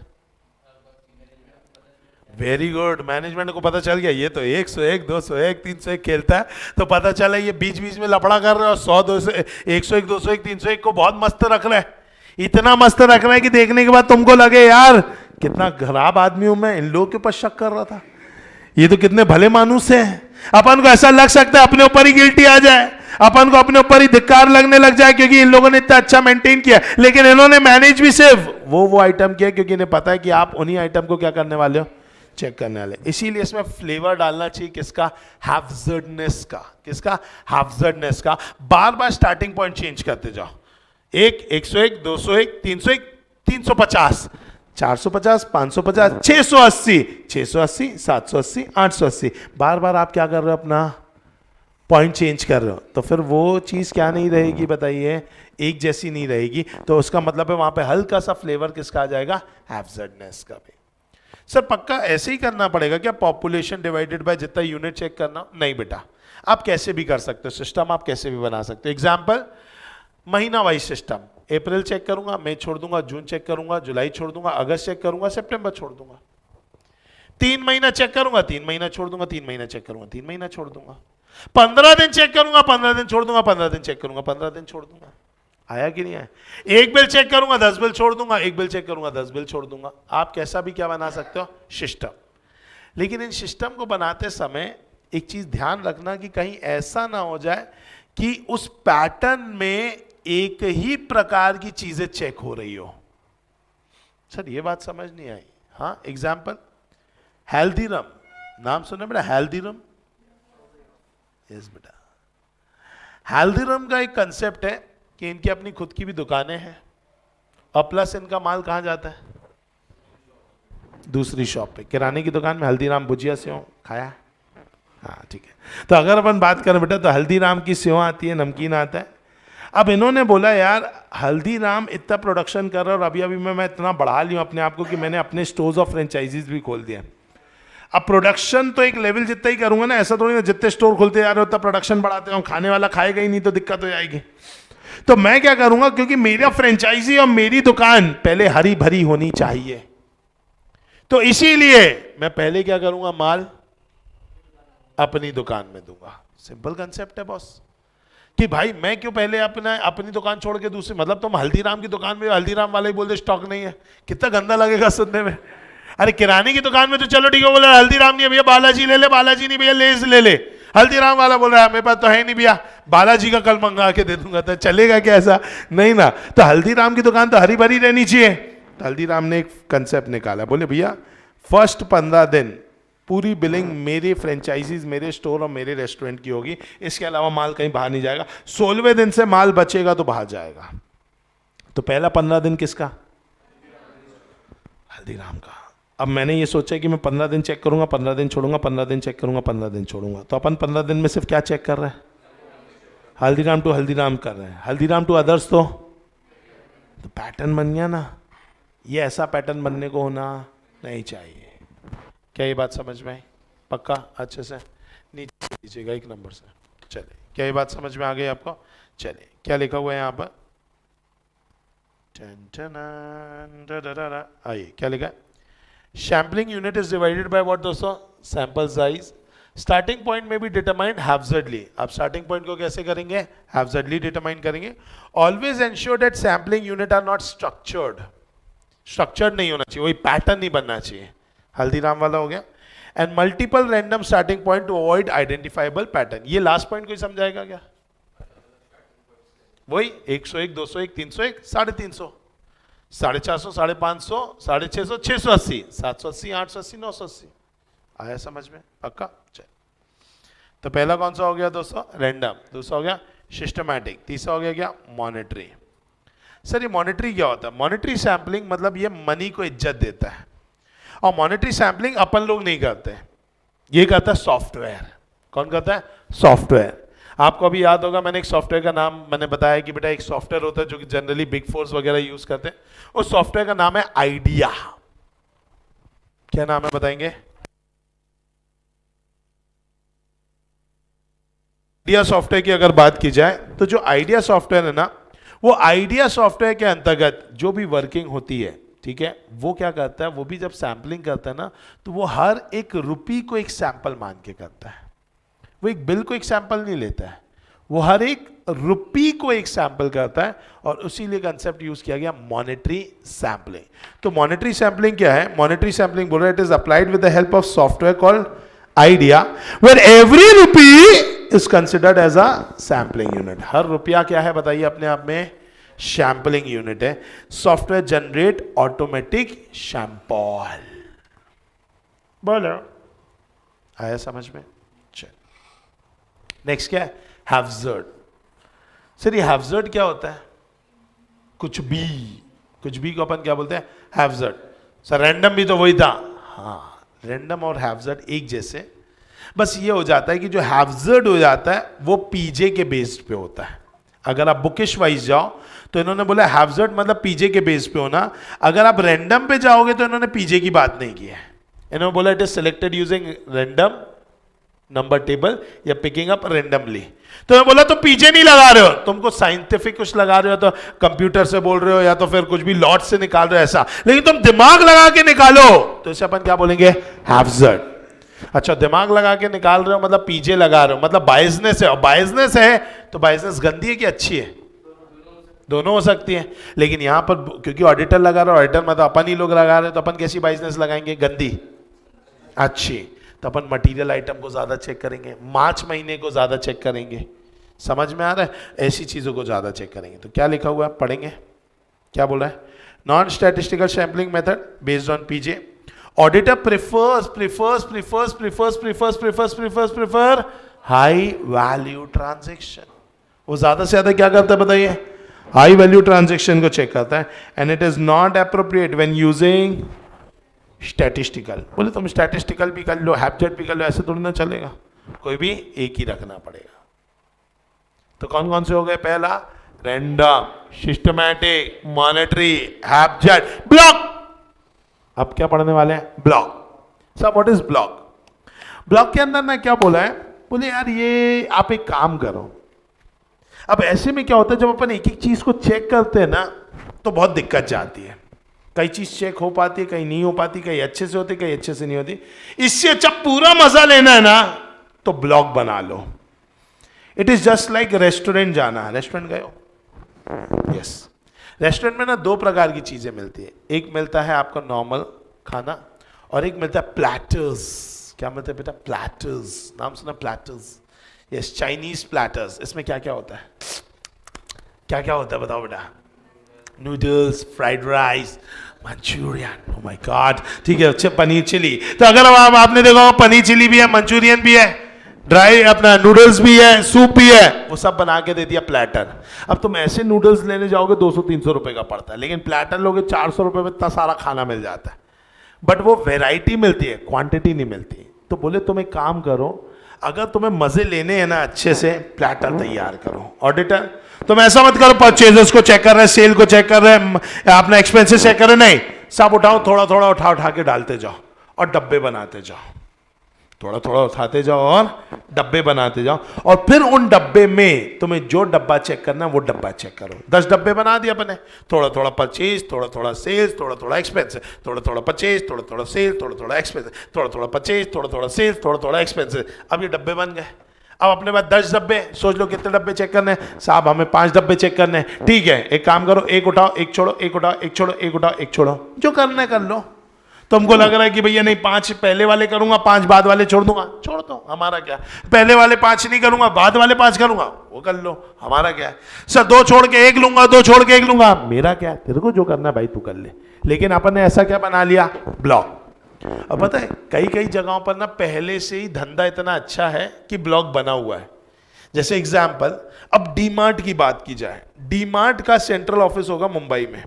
अब मुंबई में बैठ करके तुम पूरी सेल चेक करो, मान के चलो 10 लाख करोड़ की सेल है, 9 लाख करोड़ की सेल है, अब उस 9 लाख करोड़ में से मैं कितना चेक करूं।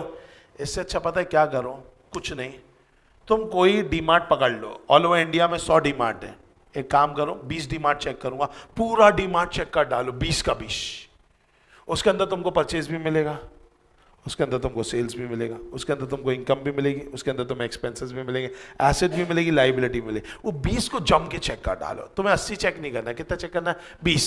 सबके मजे मिलेंगे ना यार, इनकम भी, सेल्स भी, एक्सपेंसेस भी, सबके मजे मिलेंगे। तो तुम क्या करो भाई, उस हिसाब से चेक कर लो। इसे अपन क्या बोलते हैं, block sampling.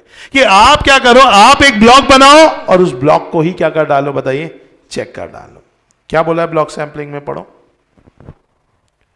When population applicable when population is divided into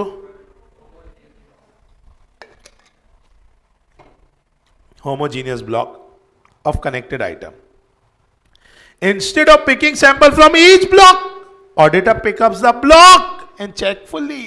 एक एक आइटम को चेक करने से अच्छा है ब्लॉक को ही उठा करके क्या करो, चेक करो, उसको पूरा चेक कर डालो। खेल ही खत्म ना यार। 80 डिमांड 100 डिमांड में से 20 डिमांड चेक कर डाला, 20 अगर सही है तो अपन मान के चल सकते हैं 80 भी सही होंगे ना यार, क्योंकि कंट्रोल तो सब जगह एक जैसे ही लगा है ना। कौन सा सॉफ्टवेयर अलग अलग होगा, आपको क्या लगता है सॉफ्टवेयर अलग अलग होगा हर जगह पर? नहीं ना बॉस, सब जगह पर सेम रहता है। तो अगर एक जगह का सही तो अपन मान सकते दूसरा जगह भी क्या रहेगा, सही से रहेगा। आया कि नहीं आया? पक्का? चल नेक्स्ट एक और दिया हुआ है extra, that is known as value weighted selection. Value weighted selection नाम से ही समझ में आ रहा है दोस्तों, जितना वैल्यू उतना वेट, जितना वैल्यू उतना वेट। वेट मतलब वेटेज, वेटेज जिसका ज्यादा होता है उसको अपन ज्यादा चेक करेंगे, मतलब हाई वैल्यू आइटम को क्या करेंगे, चेक करेंगे। तो audit effort is directed to the large value item because they have great chance of selection. Approach is most efficient when selecting item from using random selection. क्या समझ में आया? Method of selecting sample कितने हैं? 6 हैं यहाँ पर। पहला कौन सा है? Random, systematic, monetary, haphazard, block, value weighted. कोई भी डाउट? आपके लिए होमवर्क आज के लिए रहेगा, अभी तो क्लास खत्म नहीं हुई है बट बता रहा हूँ, ये मैं आज ही डाल दूंगा। हाँ, इसके पहले का भी दे दूंगा और ये भी डाल दूंगा। पूरा क्या करके आना है? बना के आना है बेटा, समझ में आएगा? यस, बना के आना है। इसका प्रिंट आउट नहीं दूंगा मैं, ठीक है? चलो, क्योंकि प्रिंट आउट दूंगा वो प्रिंट आउट जैसे ही रह जाएगा। किताब भी तो प्रिंट करके दे रहा हूँ, पढ़ तो रहे नहीं हो, लेकिन अगर अपन बात करें तो ये आपको लिखना पड़ेगा। समझ में आ रहा है? मैक्सिमम बच्चों के यहाँ पे 2 ही सब्जेक्ट होंगे मुझे उम्मीद है, ज़्यादातर बच्चे 2 दे रहे होंगे, 2 ही तो है ना। एफएम का अलग अलग मत गिनो, ठीक है? तो अगर वैसा है तो अगर आप ज़्यादातर बच्चे अगर 2 सब्जेक्ट भी दे रहे हैं तो कम से कम 2 में अपन को इतनी मेहनत करनी है कि इसमें अच्छे हो पाए। और अगर आप 2 से ज़्यादा दे रहे हैं, अगर आप बोथ ग्रुप वाले होंगे माइट भी, तो आप कोशिश ये करो ना कि आप सेट ऑफ पे भी जा सको। तो किसी सब्जेक्ट में दम होगा तो आप दूसरे सब्जेक्ट की नैया पार लग सकते हैं ना आपके। तो सेट ऑफ वाला कंसेप्ट, और सेट ऑफ अच्छे अच्छे मार्क्स के आते हैं, 12 नंबर का सेट ऑफ, 13 नंबर का सेट ऑफ, ऐसे ऐसे सेट ऑफ भी गए हैं। समझ में आ रहा है? तो इसीलिए आप इस तरीके से भी कर सकते हो। चलो, तो ये था हमारा मेथड ऑफ सिलेक्टिंग। मुझे उम्मीद है आपको समझ में आ गया होगा दोस्तों, पक्का। आइए, यहाँ पर दिया हुआ है किताब में, एक बार देखो, रैंडम दिया है, सिंपल रैंडम दिया है, स्ट्रैटिफाइड सैम्पलिंग दिया है। इंटरवल दिख रहा है क्या आपको? Divided by sample size to give sample interest. Monetary दिख रहा है आपको? अपन ने पढ़ा था इसमें आइडिया सॉफ्टवेयर के बारे में, और हर रुपये को क्या माना जाता है? सैम्पलिंग। हैज़र्ड का मतलब था कुछ भी जिसमें आप क्या लगाते हैं अपना पीछे एकता। अरे वही सारी बातें जो वहाँ लिखी हैं यही हैं, रीड नहीं कर रहा हूँ मैं। ब्लॉक सैम्पलिंग में क्या होता है? जब होमोजीनियस ब्लॉक्स होते हैं, इंस्टेड ऑफ पिकिंग वन, आप एक ही ब्लॉक को उठा करके पूरा चेक कर लेते हो। 2 एग्जाम्पल दिए हैं, पढ़ के बताएंगे क्या दोनों एग्जाम्पल? दिख रहा है आपको यहाँ? एग्जाम्पल 1, एग्जाम्पल 2, पढ़ो ना।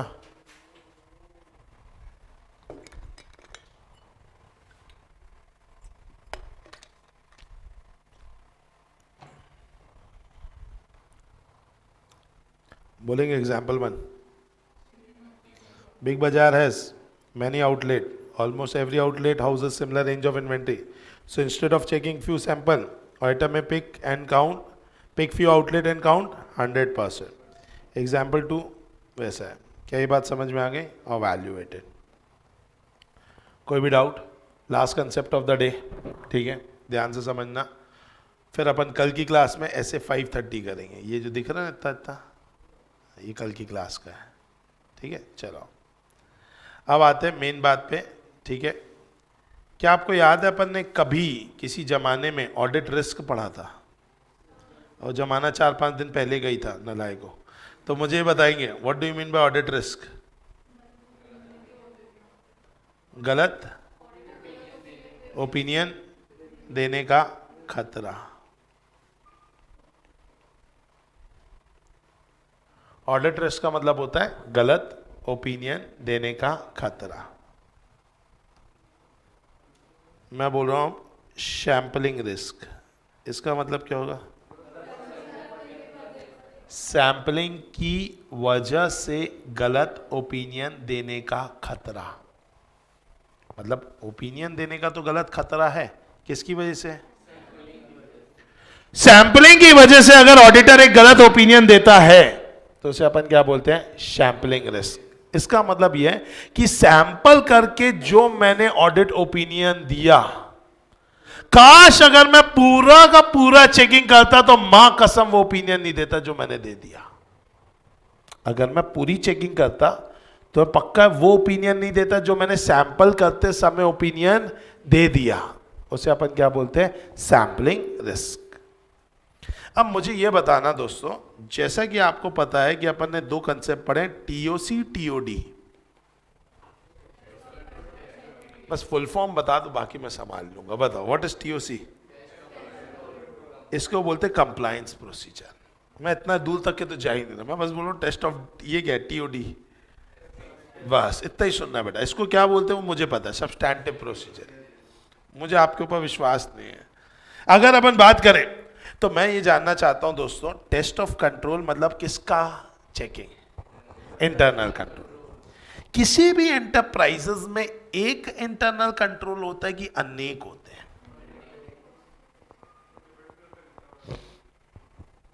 डाटा क्लासेस ही ले लो, इससे तो सब बड़े ही होंगे। अब रिलायंस सोचोगे, अदानी सोचोगे, टाटा सोचोगे, तो ऑब्वियस सी बात है ये सब तो बड़े बड़े एंटरप्राइज है। अब मेरा एंटरप्राइज क्योंकि आपका देखा हुआ है, तो मुझे बताओ मेरे यहाँ एक ही इंटरनल कंट्रोल है क्या? क्या अलग अलग कामों के लिए अलग अलग है? तो फिर तो भाई टाटाज में, अदानीज में, अंबानीज में तो कितने इंटरनल कंट्रोल होंगे। अगर मेरे यहां पर आज अलग अलग इंटरनल कंट्रोल है साहब, कैसे? जैसे कि फॉर एग्जांपल भाई एडमिशन के लिए अलग इंटरनल कंट्रोल है, बुक्स डिस्ट्रीब्यूशन के लिए अलग इंटरनल कंट्रोल है, डिस्काउंट लेने के लिए अलग इंटरनल कंट्रोल है। आज अलग अलग चीजों के लिए अलग अलग इंटरनल कंट्रोल मैंने बनाए हैं। फॉर एग्जांपल, तो भाई जब अंबानी की बात आएगी, डीमार्ट की बात आएगी, रिलायंस की, अदानी की, इनके अनलिमिटेड इंटरनल कंट्रोल होंगे इनके, तो ये धंधा इतना सर्वव्यापी है। तो ऐसे केस में क्या आप हर कंट्रोल की चेकिंग करोगे? बोलो हाँ, बोलो हाँ। 300 इंटरनल कंट्रोल है, 400 है, 600 इंटरनल कंट्रोल है, पूरे कंट्रोल्स की चेकिंग करोगे ना? नहीं कर सकते ना यार। मतलब इंटरनल कंट्रोल को चेक करने में भी तुम्हें क्या लगानी पड़ेगी? सैंपलिंग। कुछ नई बात बताई मैंने, समझ में आया कि नहीं आया? मतलब तुम अभी तक के मैं ये बोल रहा था बेटा ट्रांजैक्शन चेक करने से पहले इंटरनल कंट्रोल चेक करो, इंटरनल कंट्रोल अगर अच्छा होगा तो ट्रांजैक्शन अपन को कम चेक करना है। अब तो मैं यही बोल दे रहा हूं कि इंटरनल कंट्रोल इतने सारे हैं कि तुम सारे इंटरनल कंट्रोल को चेक नहीं कर सकते। समझ में? तो इस इंटरनल कंट्रोल में भी क्या लगाना पड़ेगा? सैंपलिंग लगानी पड़ेगी भाई। अब उसमें से कौन सा इंटरनल कंट्रोल अपन चेक करें, कौन सा चेक नहीं करें, पीजे बताएगा कि भाई ये सेल्स वाला है यार, ये बहुत जरूरी है, और ये रिलेटेड पार्टी ट्रांजैक्शन को लेकर के बहुत जरूरी है भाई, और ये एसिड को खरीदने से लेकर के जरूरी है, एसिड को बेचने से लेकर के जरूरी है, स्क्रैप को बेचने से लेकर के जाने दे। स्क्रैप कितना ही होगा? मेरे यहाँ पे भी स्क्रैप को बेचने का ना इंटरनल कंट्रोल सिस्टम है, पता है आपको? मेरे यहाँ भी तो कितने कागज निकलते हैं यार, कितना स्क्रैप है मेरे यहाँ पे भी निकलता है, तो कितने सारे। अब ये नलायक एकदम, मतलब जले में नमक छिड़ा कर चिचोरा गई का। आओ, तो अगर हम बात करें अब यहाँ पर अगर देखा जाए तो भाई आज यहाँ पर अगर ये गलत बुक छप के आ जाने से अभी किस में कन्वर्ट हो जाएगी बताइए? स्क्रैप में। अब ये अगर बुक जो है, अब समझो एक और चीज हो सकती है, अगर कई बार मेरे जो, सुनो ना, मेरा एम्प्लॉय चाहे तो क्या कर सकता है, आप वॉल्यूम बड़ा सोचो, 500 बच्चों की बुक थी, यहाँ पे गलत छप के आ गई। अगर मान लो गलत छप करके नहीं भी आई होती तो पता है क्या होता? हो सकता है मेरा एम्प्लॉय क्या करता, बोलता सर वो ना बुक्स आपकी पूरी गलत छप करके आ गई, नई बुक देनी पड़ेगी। मैं जल्दबाजी में, अरे यार ठीक है गड़बड़ हो गया, चलो ठीक है दे दो। पता चलो 500 बुक का स्टॉक मेंटेन करके रखा हुआ है, और वो क्या कर रहा है, वो उस स्क्रैप वाली बुक को ही क्या कर रहा है, बाजार में बेच रहा है।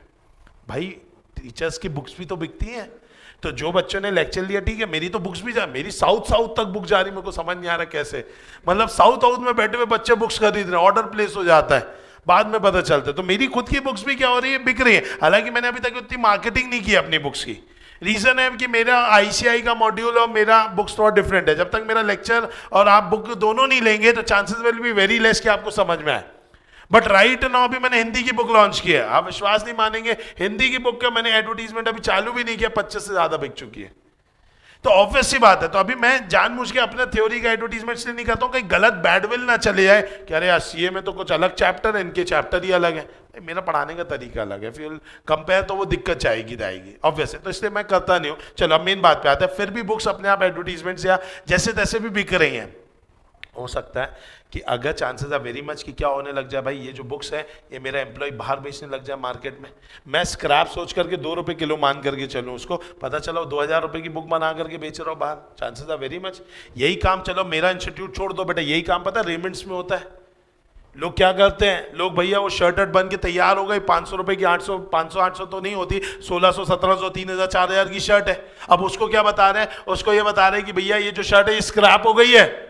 अब वहां पर उठा करके स्क्रैप में डलवा दी, और बाहर जा करके क्या कर रहे हैं, बेच रहे हैं उसको कि भैया 4000 रुपए की शर्ट है, आपको 50% डिस्काउंट 2000 में मिल जाएगी। है ऐसे लोग, समझ में आ रहा है ऐसे लोग, और ऐसा करते हैं लोग। तो ऑब्वियस सी बात है, आज इससे कितना बड़ा नुकसान हो रहा है, किसको, कंपनी को, रॉ मटेरियल का नुकसान, लेबर का नुकसान। उल्टा वो स्क्रैप समझ करके 100 रुपए में बेच दे रहा है, बल्कि माल है 4000 रुपए का। गेटिंग माय पॉइंट और नॉट? तो स्क्रैप को लेकर के भी क्या बनाना पड़ेगा, इंटरनल कंट्रोल। अब मेरे यहाँ स्क्रैप का इंटरनल कंट्रोल है, सिंपल कंसेप्ट है। एक है कंपनी कबाड़ीवाला.com, उसके अंदर जाना पड़ता है, एक ऐप है हमारा, उस ऐप में जाकर के हम फोटो क्लिक करके भेज देते हैं, इतना माल रखा हुआ है। वो बंदा आता है, वो बस आता है, वो अपना एक स्केल लेकर के आएगा, उसमें पूरा डालेगा, 20 किलो 30 किलो 40 किलो जो भी होता है, उसका भी बाकायदा अच्छा सिस्टम है। वो भी स्टार्टअप है कबाड़ी वाला, ठीक है, वो भी स्टार्टअप बनाया उसने, तो वो बाकायदा मेजर करता है, उसकी फोटो क्लिक करता है, मेरे पास आती है, फिर एक बिल निकलता है, जनरेट होता है, उसमें पहले से ही डला रहता है कि हम कितने रुपए में आपका माल लेने वाले हैं, उसका पूरा रहता है। वो इंटू करता है, आपको अपना क्यूआर कोड या यूपीआई आईडी शेयर करना होता है, उनकी कंपनी से वहां से पैसा आता है, फिर वो उठा के लेके जाता है।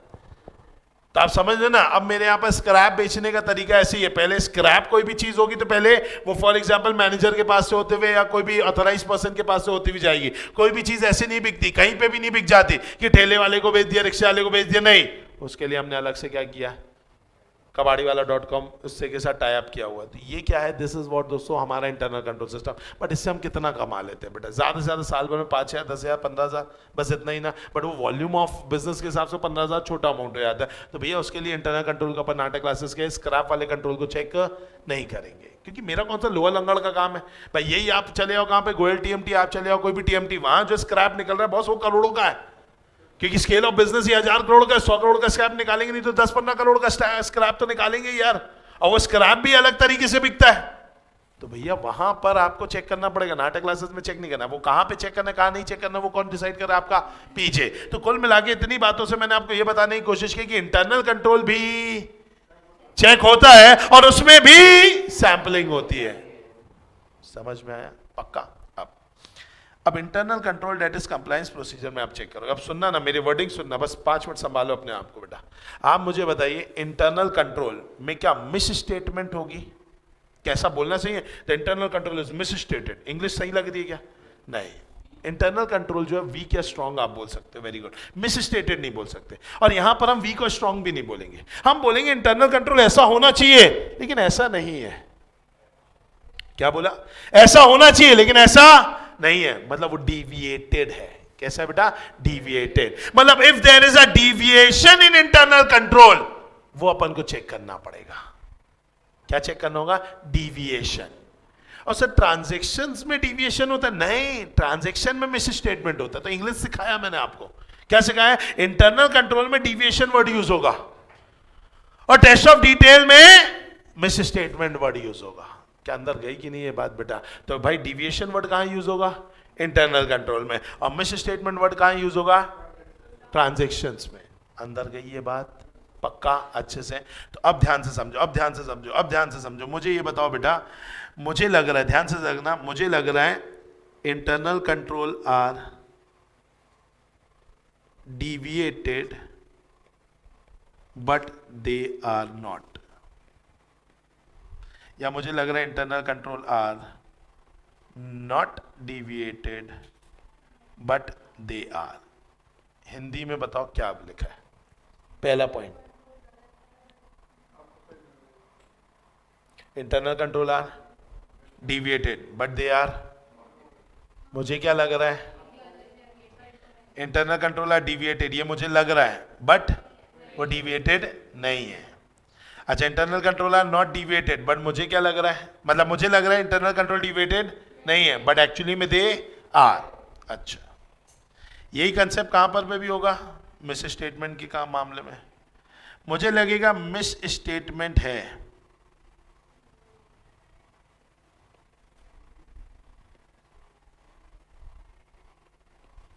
क्या बोलना चाहता है? Misstatement are there but it's not. यहां क्या लिखा है? मिस स्टेटमेंट आर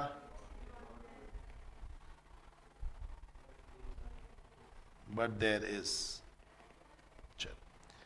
अब मैं इस चीज की बारे में बात करूं, misstatement are there but it's not. कहने का मतलब ये है कि हम मुझे लग रहा है मिस स्टेटमेंट है बट एक्चुअली में नहीं है। ध्यान से समझो, मिस स्टेटमेंट मुझे लग रहा है बट एक्चुअली में नहीं है। मुझे लग रहा है लेकिन, अरे मुझे लग रहा है लेकिन एक्चुअली में, तो मैं क्या करूंगा, ज्यादा चेक करूंगा कम चेक करूंगा। मिस स्टेटमेंट मुझे क्या लग रहा है बट एक्चुअली में नहीं है, तो अभी तो मुझे क्या लग रहा है, तो मैं, लेकिन बाद में पता चलेगा कि नहीं है यार। आया कि नहीं आया? अपन ने क्या कर दिया, फालतू में चेक कर लिया। क्या हो गया हमारा, टाइम वेस्ट। टाइम वेस्ट हो गया, इस कंसेप्ट को अपन बोलते हैं अपनी एफिशिएंसी खराब हो गई। क्या खराब हो गई, एफिशिएंसी। अच्छा, मिस स्टेटमेंट नहीं है, मुझे लग रहा है, मुझे लग रहा है, मुझे लग रहा है, मुझे लग रहा है, अरे मुझे क्या लग रहा है, नहीं है बट एक्चुअली में। जैसे मुझे लगा नहीं है तो मैं चेक कम करूंगा, नहीं करूंगा, छोड़ दूंगा आधे में, बट अंदर पूरा क्या है। और अपन ने क्या लिख दिया होगा ऑडिट ओपिनियन में, it is showing true and fair view. और जब चेकिंग होगी या फिर पता चलेगा भाई इसमें तो बहुत ज्यादा क्या है, फ्रॉड है, तो इससे मेरी क्या खराब हो गई, इफेक्टिवनेस। क्या खराब हो गई, इफेक्टिवनेस। क्या ये बात समझ में? तो सैंपलिंग रिस्क में एक्चुअली में क्या आएगा, या तो आपकी इफेक्टिवनेस खराब होगी या तो आपकी एफिशिएंसी खराब होगी। समय खराब होना इज नोन एज एफिशिएंसी खराब होना, रिजल्ट खराब होना is known as your effectiveness खराब होना। क्या ये बात समझ में? इसीलिए यहां पर देखो क्या लिखा है, the risk that auditor conclusion based on sample may be different from the conclusion if the entire population was subject to the same audit procedure. अगर सेम ऑडिट प्रोसीजर लगाता तो मां कसम रिजल्ट कुछ और आता और अभी रिजल्ट कुछ और आया, and it can lead to two types of errorness conclusion. ठीक है, दो में क्या क्या है, पहला in case of test of control, in case of test of control the control are more effective than they actually are. मुझे क्या लग रहा है कि कंट्रोल ज्यादा इफेक्टिव है, क्या लग रहा है कि ज्यादा इफेक्टिव है, क्या लग रहा है कि ज्यादा इफेक्टिव, लेकिन एक्चुअली में वो effective.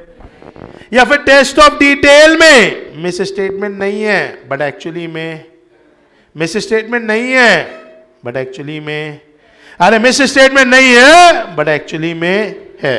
That is primarily concerned with this type of erroneous conclusion, but because it affects the audit की effectiveness। क्योंकि मुझे लग रहा है सब अच्छा है, अच्छा है, अच्छा है, लेकिन एक्चुअली में कुछ भी अच्छा नहीं है। मुझे लग रहा है डिविएशन नहीं है, डिविएशन था। मुझे लगा मिस स्टेटमेंट नहीं है, मिस स्टेटमेंट था। तो मैंने कम चेक किया और मैं फंस गया, क्योंकि इससे क्या खराब हो गई, ऑडिट की इफेक्टिवनेस, जिससे मैं कैसा ओपिनियन दूंगा, खराब। बोलो दूसरा क्या बोल रहे हैं, ध्यान से, in case of test of control the control are less effective than they are. मुझे क्या लग रहा है, लेस इफेक्टिव है, मुझे लगा बेकार है यार, और चेक करूंगा मैं, बेकार है और चेक करूंगा, बेकार है और चेक करूंगा। अपन क्या कर रहे हैं, ज्यादा चेक कर। या in case of test of detail, मुझे लग रहा है मटीरियल मिस स्टेटमेंट एग्जिस्ट करती है, मुझे लग रहा है एग्जिस्ट करती है बट एक्चुअली में एग्जिस्ट, मुझे क्या लग रहा है एग्जिस्ट करती है बट एक्चुअली में एग्जिस्ट नहीं करती। क्या करूंगा मैं, ज्यादा चेक करूंगा। ज्यादा चेक करूंगा तो इससे क्या मेरा ओपिनियन खराब होगा क्या? नहीं ना यार, ओपिनियन तो हमेशा अच्छा ही आना है, क्योंकि मेहनत बहुत की है, लेकिन फिर भी निकलता शिट। क्यों? टाइम वेस्ट हो गया ना। अरे एग्जाम में आपको बोला था कि यार ये वाले टॉपिक से 16 नंबर का क्वेश्चन आएगा, तुमने धड़ा धड़ देखा वही टॉपिक मिल जाए 16 नंबर, आपको क्वेश्चन मिल गया, खुश हो गए, बोले 3 नंबर। क्या दिमाग खराब हो जाता है 3 नंबर देख के? क्या वो 3 नंबर का सवाल नहीं बनेगा इसलिए दिमाग खराब हो रहा है? अब बोलो ये सवाल के लिए मतलब मैं इतनी मेहनत कर रहा हूँ, कल से लेके आज तक सिर्फ यही पढ़ के आया हूँ घर से, ताकि ये 16 नंबर का बन जाए। इन्होंने कितने नंबर का दे दिया, 3 नंबर, और भी इतना इतना चिंटू सा सवाल दिया है कि वो सवाल साला नहीं भी पढ़ के आता तो भी बन जाता, क्योंकि इन दोनों नंबर को ऐड करना आंसर आ जाएगा। अब इतने चिंटू से सवाल के लिए मैंने 2 दिन अपना पूरा क्या किया, इसी पे लगा दिया। अब वो 3 में से 3 तो कोई नहीं रोक रहा, लेकिन फिर भी दिमाग खराब हो रहा है, क्योंकि क्या खराब हो गई, एफिशिएंसी, टाइम खराब हुआ। तो आप क्या बोलोगे, this type of errorness conclusion affect the audit efficiency, as it would lead to additional work to establish that initial conclusion were incorrect. बोलो पक्का? तो एक होता है क्या दोस्तों, एफिशिएंसी, और एक क्या होता है दोस्तों, इफेक्टिवनेस. बताइए, कोई भी डाउट इसमें? फिक्स है अच्छे से? चलो, तो दोस्तों कल अपन करेंगे ऐसे 530, जो कि हमारा मेन स्टैंडर्ड है पूरा सैम्पलिंग के बारे में. मोटा माटी मैंने हर बात कर ली है, बट ये बात थोड़ी खतरनाक होगी, ठीक है? ऐसे 530 में सैम्पलिंग का ये जो कंसेप्ट है, ऐसे अपन कल की क्लास में कंप्लीट करेंगे, ठीक है? चलो, नोट्स आज आपके ऐप में डल जाएंगे, ठीक है? वो भी हो जाएगा. और एक बार नीचे मुलाकात करेंगे मुझसे, बुक्स एक बार मैं चेक कर लेता हूँ. तो बुक्स में अगर मुझे ऐसा डाउट हो रहा है कि आधी बुक सही है और आधी गड़बड़ होगी शायद, ठीक है, तो आपको फिर हाफ वे प्रिंट आउट के लिए मैं कुछ करवा देता हूँ, ताकि आपको जल्दी मिल जाए, लेट ना हो जाए, ठीक है? चलिए, thank you so much, tata बाबा, सी या, बाय बाय.